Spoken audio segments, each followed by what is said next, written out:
పెన్షన్లు కోత విధించడం అతనికి పరిపాటి. అంతకుముందు 2014-19 మధ్య కూడా అదే విధంగా పెన్షన్లు కోత విధించాడు. ఇప్పుడు మళ్ళీ అధికారంలోకి రాగానే ఈ 14 నెలల కాలంలో ఇప్పటికే 5 లక్షల మందికి పెన్షన్లు ఆపేసినటువంటి పరిస్థితి. జగన్మోహన్ రెడ్డి గారి ప్రభుత్వం ఇది ఇచ్చినప్పుడు దాదాపు 66.5 లక్షల మందికి పెన్షన్ ఇస్తే ఇప్పుడు 61.5 లక్షలకి పడిపోయినటువంటి పరిస్థితి. అంటే దాదాపుగా 5 లక్షల పెన్షన్లని కట్ చేశాడు చంద్రబాబు నాయుడు గారు. ఇప్పుడు అది చాలదన్నట్టుగా దివ్యాంగులు అదేవిధంగా మెడికల్ కి సంబంధించి ఎవరైతే తీసుకుంటారో పెన్షన్, అంటే పెరాలసిస్ గానీ తీవ్ర కండరాలతో బాధపడేటువంటి వ్యాధులు, డయాలసిస్, వీళ్ళకి వచ్చేటటువంటి పెన్షన్, అదేవిధంగా దివ్యాంగులకు సంబంధించి ఇచ్చేటటువంటి పెన్షన్, వీళ్ళు దాదాపుగా 8,18,000 మంది ఉంటే ఇప్పుడు 7 లక్షల మందికి పైగా నోటీసులు ఇచ్చారు. సో ఇప్పుడు మొదటి విడతలో వాళ్ళకి 1 లక్ష మందికి కట్ చేసేటటువంటి ప్రక్రియ. అంటే ఇది కూడా కట్ చేస్తే మొత్తం 6 లక్షల మందికి పెన్షన్లు కట్ చేసినట్టు అయింది. అంటే 60 లక్షలకు పడిపోద్ది. సో చంద్రబాబు నాయుడు గారు ఇచ్చినటువంటి వాగ్దానం ఏంటి?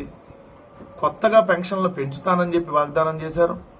రెండోది 50 సంవత్సరాలు దాటినటువంటి ఎస్సీ, ఎస్టీ, బీసీ, మైనార్టీలకి ఏదైతే 4,000 రూపాయల పెన్షన్ ఇస్తానని చెప్పి వాగ్దానం చేశారు. సో ఎస్సీ, ఎస్టీ, బీసీ, మైనార్టీలకి ఏదైతే 50 సంవత్సరాల వాళ్ళకి ఒక్కళ్ళకంటే ఒకళ్ళ కొత్త పెన్షన్ ఇవ్వాల, ఏదైతే 60 సంవత్సరాలు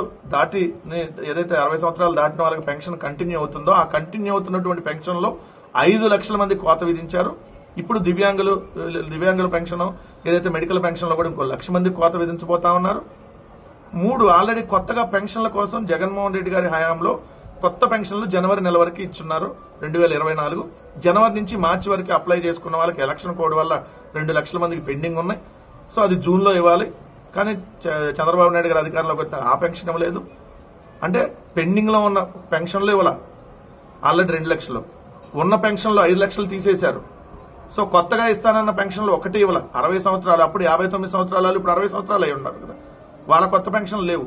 అప్పుడు 59 సంవత్సరాలు 8 నెలలు, 60 సంవత్సరాలు దాటి 60 సంవత్సరాలు 8 నెలలు అట్లా వచ్చినారు, వాళ్ళకి లేవు. సో మళ్ళీ 50 సంవత్సరాలు దాటిన ఎస్సీ, ఎస్టీ, బీసీ, మైనార్టీలకి పెన్షన్ లేవు. సో పెన్షన్లు ఇస్తానన్నటువంటి పెన్షన్లని ఇవ్వకపోగా పెన్షన్లో కోత విధించుకుంటూ లక్షలాది మంది ఎవరైతే పెన్షన్ తీసుకునేటటువంటి కుటుంబాలని రోడ్డు మీద పడేసేటటువంటి పరిస్థితికి చంద్రబాబు నాయుడు గారు తీసుకొని వచ్చారు. చంద్రబాబు నాయుడు గారు ఎప్పుడు అధికారంలో ఉన్నా కూడా ఇదే విధంగా అన్నింటిలో కోత విధిస్తూ ఉంటారు. ఏది చేసినా తూతూ మంత్రంగా చేసి మొత్తం మమా అనిపించుకోవాలి.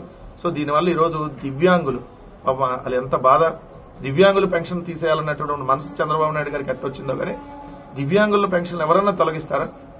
వాళ్ళకి అవి ఇవి అని చెప్పి వైకల్యం తక్కువ ఉందని చూపించి పెన్షన్లు తీసేటటువంటి కార్యక్రమం.